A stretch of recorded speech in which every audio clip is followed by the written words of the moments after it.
Bismillahirrahmanirrahim. Di sini saya akan menjelaskan pengertian tingkat kesukaran.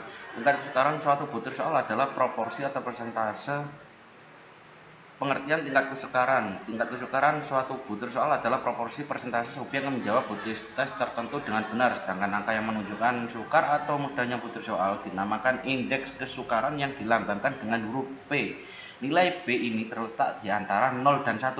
Persoalan yang penting dalam melakukan analisis tingkat kesukaran soal adalah menentukan proporsi dan kriteria soal yang termasuk mudah, sedang, dan sukar. Tingkat kesukaran soal harus dipandang dari kesanggupan atau kemampuan siswa dalam menjawabnya, bukan dilihat dari sudut pandang guru.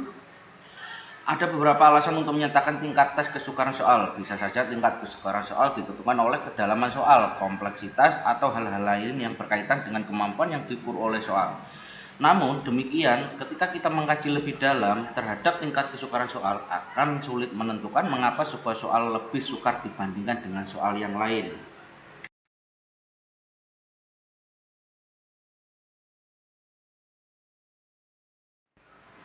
Pengertian daya pembeda. Daya pembeda adalah kemampuan suatu soal untuk membedakan antara siswa yang pandai prestasi tinggi dengan siswa yang kurang pandai prestasi rendah.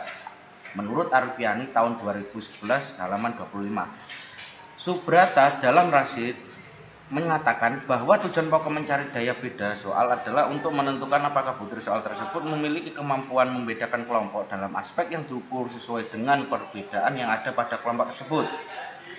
Daya beda butir soal item discrimination merupakan suatu pernyataan tentang beberapa besar daya butir soal dapat membedakan kemampuan antara peserta kelompok tinggi dan peserta kelompok rendah.